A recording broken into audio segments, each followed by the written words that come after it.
এটা হচ্ছে Jamtal train station. নিয়ে আসতে হলে বাড়ির চতুর্দিক ঘেরতে হবে সুন্দর করে, এবং একটা টয়লেট করতে হবে।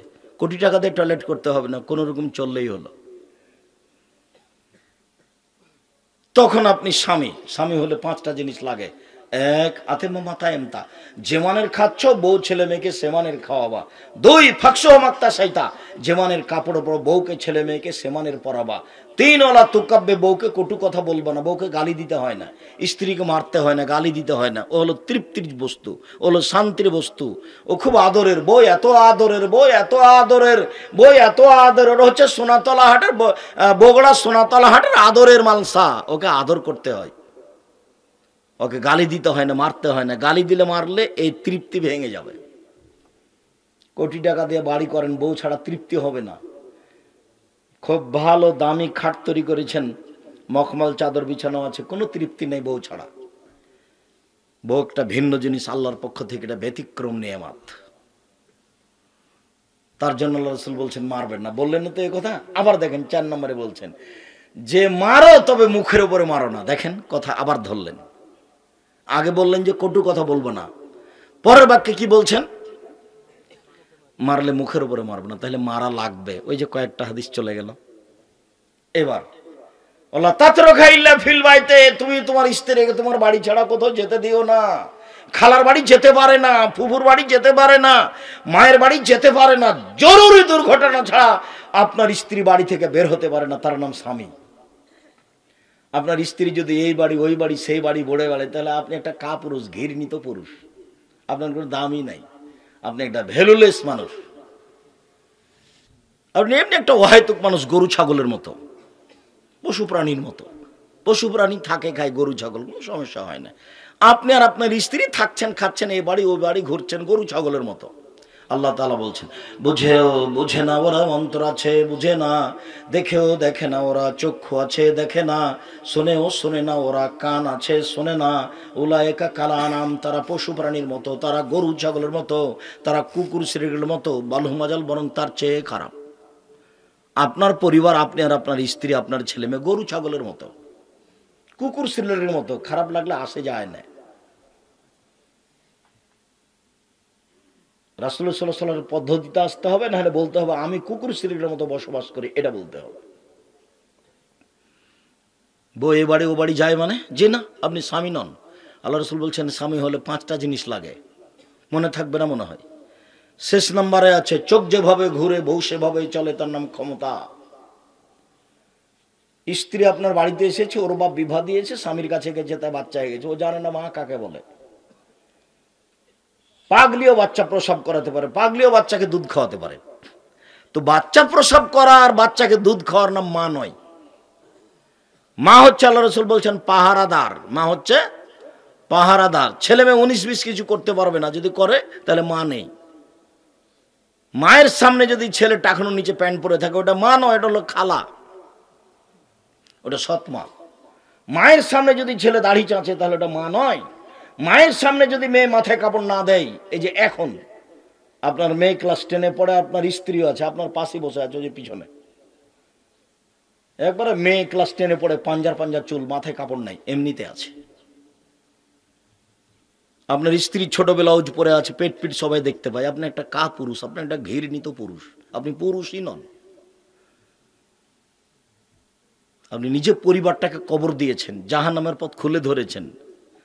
তাহাজ্জুদ পড়ে জান্নাত কিনা যাবে না। 3 শ্রেণীর মানুষ জান্নাতে যাবে না। 1, মদমিনুল খামর, যারা নিয়মিত বিড়ি তামাক জর্দা সিগারেট গুল নেশাদার দ্রব্য খায় পান করে, তারা জান্নাতে যাবে না। 2, রাজলাতু মিনান নিসায়ে, পুরুষের বেশধারী নারী, যারা পুরুষের জুতা স্যান্ডেল পরে, যারা পুরুষের শার্ট প্যান্ট পরে, যারা পুরুষের গেঞ্জি গায়ে দিয়ে চলে, তারা জান্নাতে যাবে না। 3, আপনি। আমি কিভাবে? কেন আপনি তো কিভাবে? আল্লাহ রাসূল বলছেন না, দায়ুস আলী কিরফি আলাইল খাবাসা, দায়ুস জাহান্নামে যাবে যার বাড়িতে বেহায়াই আছে। যার স্ত্রী পর্দা করে না সেই দায়ুস, যার মেয়ে নগ্ন পোশাক স্কুল কলেজে যায় সেই দায়ুস। এখন আপনি কিনা আপনি দেখেন, আমি তো এই কথা বলিনি, এই কথা তো মুহাম্মদ সাল্লাল্লাহু আলাইহি ওয়াসাল্লাম বলছেন। আমি অনুবাদকের জন্য জাতিকে চ্যালেঞ্জ করেছি, তবে আমি মানুষ, আমি যে অনুবাদ করছি সেটা মানুষ তলিয়ে দেখতে পারে। যদি কোনো জায়গাতে ভুল থাকে তাহলে জাতির কাছে ক্ষমা চাইব। যে আমার ধর্ম বলতে ভুল হয়ে গেছে, তবে 32 বছরে এরকম কোনোদিন হয়নি। সম্মানিত দিনী ভাই বোন, যারা সালাত আদায় করে কিন্তু রাসূলের পদ্ধতিতে করে না, তারা কেমন? ফাওয়াইলুল লিল মুসাল্লিন আল্লাযীনা হুম সালাতিহিম সাহুন। যারা অমনোযোগ সহকারে সালাত আদায় করে তারা ওয়াইল নামক জাহান্নামে যাবে সুনিশ্চিত। ঠিক মতন করে না, এজন্য জাহান্নামে যাবে। এটা আল্লাহ বলছেন। আল্লাহ রাসূল বলছেন, মাল্লাম ইউহাফিজ আলাইহা, যেই ঠিক ঠিক সালাত আদায় করলো না, লাম তাকুন লাহু নূরান ওয়ালা বুরহানান ওয়ালা নাজাতান ইয়াউমাল কিয়ামা, বিচারের মাঠে সালাত তার জন্য দলিল হবে না, বিচারের মাঠে তার জন্য আলো হবে না, বিচারের মাঠে সালাত তার কোনো উপকার করতে পারবে না। বাল ইয়াকুনু ইয়াউমাল কিয়ামা মা কারুনা ফিরআউন হামান, বরং সালাত আদায় করার পরেও সে বিচারের মাঠে হবে ফেরাউনের সাথে, হামানের সাথে, কারুনের সাথে। আল্লাহ নবী উল্লেখ করছেন পৃথিবীর সবচেয়ে বড় বদ মানুষ যারা আল্লাহকে অস্বীকার করেছে, তার মধ্যে একজন যারা আল্লাহকে অস্বীকার করেছে, Charles Darwin, Hume, Hegel, Lenin, Karl Marx, Engels, আব্রাহা, আবুল আহাব, আবু জাহাল, দাকিয়ানুস, ডিকেটিস, সক্রেটিস, নমরুদ, ফেরাউন, সাদ্দাদ, কারণ এরা অনেকে আল্লাহকে অস্বীকার করেছে।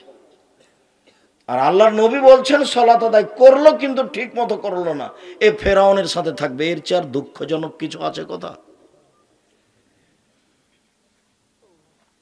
সালাত আদায় করেছে কিন্তু ঠিক মতো করেনি। একটা লোক মসজিদে ঢুকে 2 রাকাত সালাত আদায় করে আল্লাহ রাসূলকে সালাম দিল। তখন আল্লাহ রাসূল বলেন, এ সাল্লি ফাইন্নাকা লাম তুসাল্লি, সালাত আদায় করো, তুমি করোনি। লোকটা আবার 2 রাকাত সালাত আদায় করে রাসূলকে সালাম দিল। আল্লাহ রাসূল বলেন, এ সাল্লি ফাইন্নাকা লাম তুসাল্লি, সালাত আদায় করো, তুমি সালাত আদায় করোনি।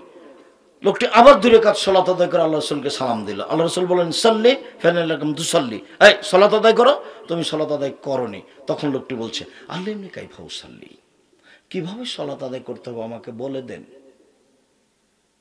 লোকটা তো সালাত আদায় করলো, একবার নয় 3-3 বার করলো। আল্লাহ রাসূল যদি একটু এইভাবে বলতেন, হ্যাঁ সালাত আদায় করেছো, তবে এটা খুব একটা সুন্দর হয়নি, এই কথাটা বললেন না, একেবারে সরাসরি নাকচ করে দিলেন।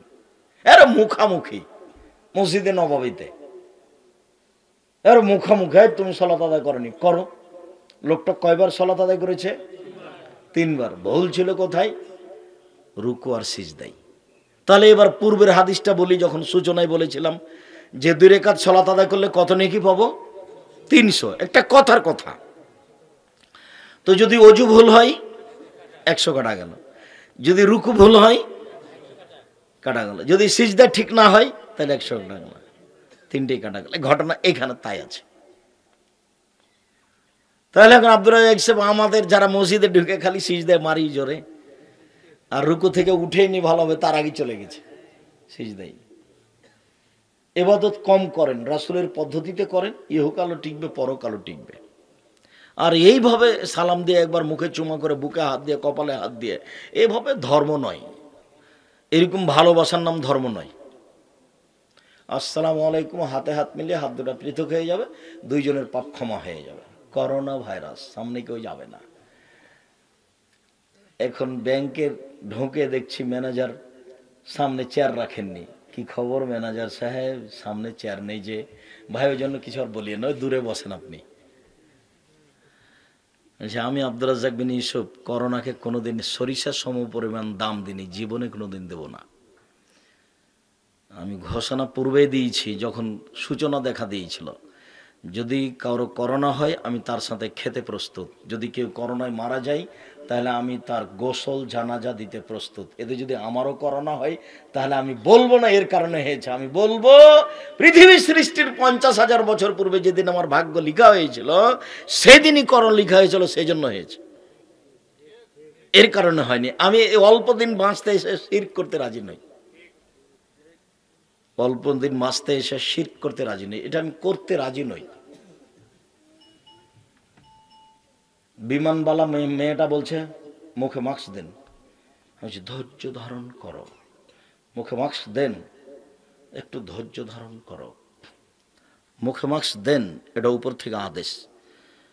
দেখো, আমি যখন বিমানে উঠেছিলাম তখন তুমি খেয়াল করনি, আমি মুখে মাস্ক দিয়ে ভাগ্য বাড়াতে রাজি নই, আমি দেব না। পরবর্তীতে উঠলে তুমি ঠেকিয়ে দিও আগেই। মুখে মাস্ক এখন এমনি মাস্ক দেখ, এই যে ধুলাবালি আছে এর থেকে বাঁচার জন্য এখন দেন সবাই। মাস্ক দিয়ে করোনা থেকে নিজেকে বাঁচাবো, এত বড় দুঃসাহস আমার প্রয়োজন নেই, আমি শিরক করে মরতে রাজি নই। সম্মানিত দিনী ভাই বোন, সালাত যদি ঠিক মতো আদায় না করে তাহলে সে ফেরাউনের সাথে জাহান্নামে থাকবে, এ কথা মুহাম্মদ সাল্লাল্লাহু আলাইহি সাল্লাম বলেন। ঠিক মতো সালাত আদায় না করলে তাহলে সালাত হবে না, এই কথা রাসূল সাল্লাল্লাহু আলাইহি সাল্লাম জোরালোভাবে বলেন। আমরা এদিক ওদিক কিছু কথা বলা সত্ত্বেও আমরা তিনটা আলোচনা করে ফেলেছি। এক, সালাত আদায় করতেই হবে। দুই, সালাত আদায় যারা করে না তারা কেমন। তিন, যারা সালাত আদায় করে কিন্তু রাসূলের পদ্ধতিতে করে না তারা কেমন। এখন আমাদের সংক্ষিপ্ত আলোচনা আছে কিভাবে সালাত আদায় করতে হবে। এবার দেখুন, রাসূল সাল্লাল্লাহু আলাইহি সাল্লাম বলেন, সাল্লু কামা রাআইতুমুনি উসাল্লি। পৃথিবীর মানুষ, তোমরা আমাকে যেভাবে সালাত আদায় করতে দেখছো সেভাবে করো। এখন নেন এ বাক্য কিভাবে হবে, এখন আল্লাহর নবী আছেন? এই যে গরম পানি দিতে বলেছিলাম তোমাকে, সাল্লু কামা রাআইতুমুনি উসাল্লি। পৃথিবীর মানুষ, আমাকে যেভাবে সালাত আদায় করতে দেখছো সেভাবে করো। এবার বুদ্ধি তাহলে কোন কিভাবে করবেন? তা হাদিস দেখে করতে হবে, কোরআনে তার বিস্তারিত বিবরণ নেই। হাদিস দেখে করবেন কিভাবে? হাদিস, জাল হাদিস যে আছে, তাহলে এখন যেগুলোতে জাল হাদিস নাই সেটা দেখি।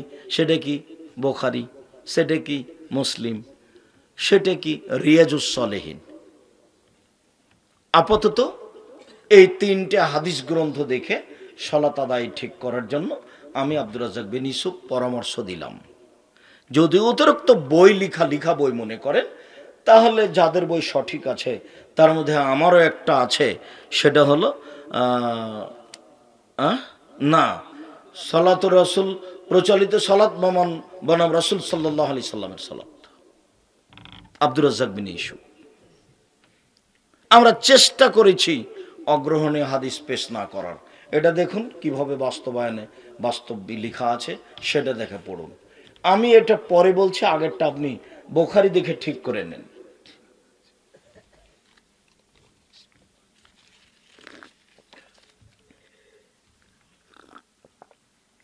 আর একটু ঠান্ডা পানি দাও তো।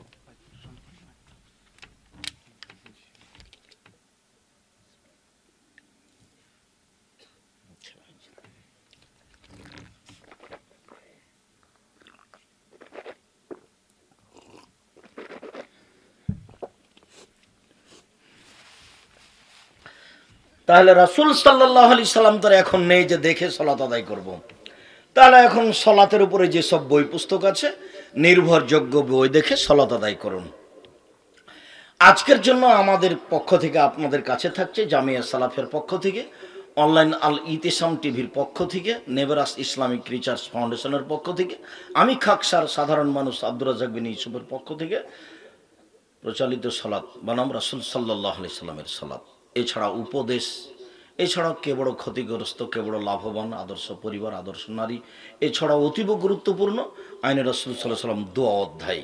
কোনগুলো দোয়া চলবে না আর কোনগুলো চলবে, কতটা হাত তুলে দোয়া করার হাদিস আছে, কতটা জায়গা উল্লেখ আছে। এদিকে দেখুন, আল্লাহু আকবার বলে সালাত শুরু করার পূর্বে একটু সুন্দর করে ওযু করে নিতে হবে। অজু সুন্দর করতে হবে, পেশাব পায়খানায় যেতে হবে অজুর পূর্বে, পেশাব পায়খানা থেকে উঠে পানি দিয়ে পবিত্রতা অর্জন করতে হবে। যদি পানি না থাকে তাহলে ঢেল টিস্যু পেপার, আগে ঢেল টিস্যু পেপার পরে পানি, এটা বিদআত।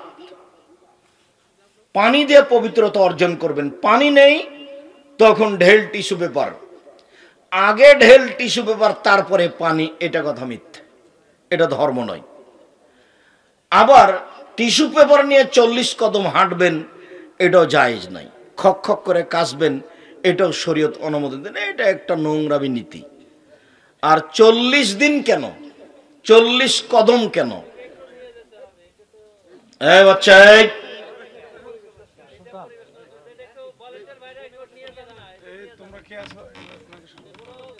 হ্যাঁ, সে অসুস্থ তো। তোমরা একদিক দিয়ে ধরে নিয়ে যাও, ওখানে একটু কিছু চাপিয়ে রাখো। ধরে নিয়ে যান, ওনাকে ধরে নিয়ে যান, ধরে নিয়ে যান, ধরে নিয়ে যান, উনি বলুক, নিয়ে যান একটু ইয়ে দিয়ে। আরে দুইজন ধরে নিয়ে যাও। আচ্ছা থামেন, শুক্রিয়া, জাযাকুমুল্লাহ খায়ের।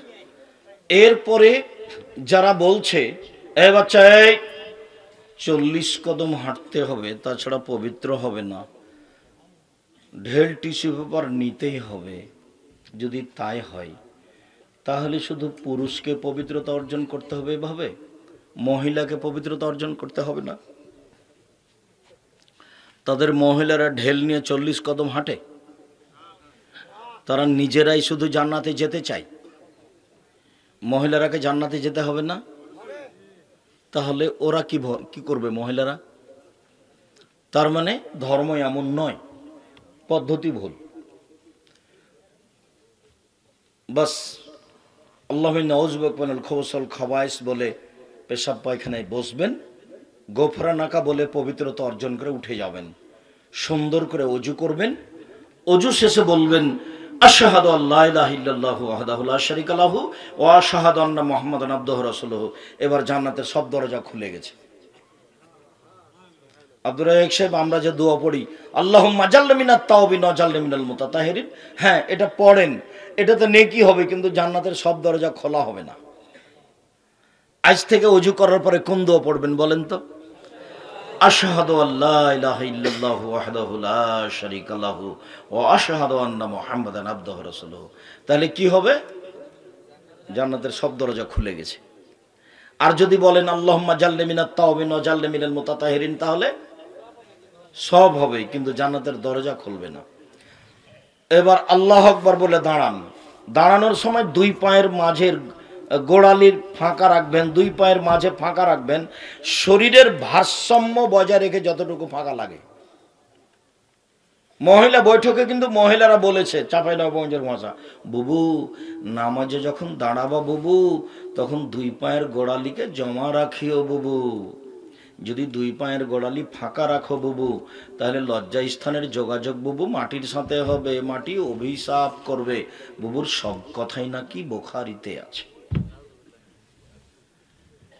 তো দুই পায়ের গোড়ালি জমা করতে হবে, একবার নগদ মিথ্যা কথা। দুই পায়ের মাঝে কতটুকু ফাঁকা থাকবে?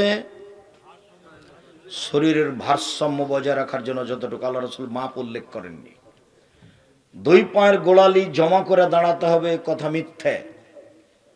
বাম পায়ের বৃদ্ধাঙ্গুল নড়াতে পাবো না, এই কথা মিথ্যে। যতবার সিজদায় যেতে হবে ততবার দুই পা জমা করতে হবে, একটু পরে আসছে। তাহলে তো বৃদ্ধাঙ্গুল টিকলো না নিজ জায়গায়। আল্লাহু আকবার। হাতের আঙ্গুলগুলি জমা জমা থাকবে, আঙ্গুলের মাথা আকাশমুখী থাকবে, কাঁধ সামনাসামনি থাকবে। এক, বুখারী মুসলিমের একাধিক হাদিস। কানের লতি সামনাসামনি হবে না, আর একটু উপরে চলে গেল, বুঝা গেল না কথা মনে হয়? কানের লতি হচ্ছে এইটা, কানের লতি সামনাসামনি বা কাঁধ সামনাসামনি। তারপরে ডান হাতের কবজি বাম হাতের কবজির উপরে দিতে হবে, তারপরে বুকের উপরে রাখতে হবে। নাভির নিচে হাত বাঁধার 3টে হাদিস আছে আবু দাউদের, 3টেই অগ্রহণীয়, জাল ও জয়ীফ। বুকের উপরে হাত বাঁধার 5টা হাদিস আছে, 5টাই সহিহ। আমাদের সলাতের বইগুলো দেখুন পড়ে, বিস্তারিত দেওয়া আছে। তবে নাভির নিচে বাঁধা হাত বাঁধার হাদিস আছে যা অগ্রহণীয়, বুকের উপরে বাঁধতে হবে। তবে হাত এইভাবে বাঁধা যায়, বাহুর উপরে বাহু, হাদিস সহিহ। তখনও বুকের উপরে, বাহুর উপরে বাহু রাখলে এমনিতে বুকের উপরে হয় স্বাভাবিকভাবে। বুকের উপরে হাত রেখে কবজির উপরে কবজি রেখে বুকের উপরে বেঁধে, এখন এটা ছিল আল্লাহু আকবার। আল্লাহ সবচেয়ে বড়, পৃথিবীর আর কোনো শব্দ চলবে না। এখন আউযুবিল্লাহ চলবে না, বিসমিল্লাহ চলবে না, বিসমিল্লাহর চেয়ে দামি হলো আল্লাহু আকবার। আল্লাহু আকবার বলার পূর্বে কোনো কিছু চলবে না। কেউ যদি দোয়া পড়ে নয়তো নসল 4 রাকাতিন জোহরে, জোহরের 4 রাকাতের নিয়াত করলাম, তাহলে তার সলাতই বাতিল। নিয়ত বিদাত, সশব্দের নিয়ত হলো বিদাত। নিয়ত হচ্ছে অন্তরের পরিকল্পনা। এই যে অজু করছি ভাবছি, তার নাম নিয়ত। আল্লাহু আকবার, প্রথম যেটা সেটা দোয়া, তাকে বলা হয় সানা। আল্লাহুম্মা বা'id বাইনি ওয়া বাইনা খাতায়ায়া কামা বা'adta বাইনাল মাশরিক ওয়াল মাগরিব। আল্লাহ, তুমি আমাকে আর আমার পাপকে অত দূরত্বে রাখো, পূর্ব পশ্চিমকে তুমি যত দূরত্বে রেখেছো, পূর্ব থেকে পশ্চিম যেমন লক্ষ লক্ষ কিলোমিটার দূরে আছে, তুমি আমার থেকে আমার পাপকে লক্ষ লক্ষ কিলোমিটার দূরে করে দাও। আল্লাহুম্মা নাক্কিনি মিনাল খাতায়া কামা ইয়ানক্কা সাওবুল আবিজ মিনাদ দানাস। তুমি আমার পাপকে ধুয়ে পরিষ্কার করে দাও, যেমন ভাবে সাদা কাপড়কে ময়লা থেকে ধুয়ে পরিষ্কার করা হয়। আল্লাহুম্মা আগসিল খাতায়া বিল মাই ওয়াস সালজি ওয়াল বারাদ। আল্লাহ, তুমি আমার পাপকে ঠান্ডা পানি দিয়ে, স্বচ্ছ পানি দিয়ে, বরফ দিয়ে ধুয়ে পরিষ্কার করে দাও। খুব গুরুত্বপূর্ণ দোয়া। এরপরে আউযু বিল্লাহি মিনাশ শাইতানির রাজিম, মারদুদ বিতাড়িত শয়তান থেকে পরিত্রাণ চাচ্ছি। বিসমিল্লাহির রহমানির রহিম, পরম দাতা দয়ালুর নামে আরম্ভ করছি। আলহামদুলিল্লাহি রাব্বিল আলামিন, বিশ্বজগতের প্রতিপালকের প্রশংসা। আর রহমানির রহিম, তিনি হচ্ছেন পরম দাতা দয়ালু। মালিক ইয়াউমিদ্দিন, তিনি হচ্ছেন বিচার দিনের মালিক। ইয়াকা না'বুদু, একমাত্র তোমার ইবাদত করি। ওয়া ইয়াকা নাস্তাইন, একমাত্র তোমার কাছে সাহায্য চাই। অনেক কিছু বলে একটা কথা বলছি, ইহদিনাস সিরাতাল মুস্তাকিম, তুমি আমাকে সোজা পথ দেখাও। সিরাতাল্লাযিনা আনআমতা আলাইহিম, ওই পথ তুমি দেখাও যেই পথের প্রতি দয়া করেছো, ভালো মানুষকে যেই পথ দেখিয়েছো সেই পথ দেখাও। গায়রিল মাগযুবি আলাইহিম ওয়ালাদ-দাল্লিন, ওদের পথ দেখায়ও না যারা অভিশপ্ত। ইহুদি খ্রিস্টানের পথ দেখায়ও না, ওদের পথ দেখায়ও না যারা ভ্রান্ত। ইহুদি খ্রিস্টানের পথ দেখায়ও না। আমিন। দীর্ঘ সময় ধরে তোমার দরবারে যে প্রার্থনা করলাম, এটা তুমি কবুল করো।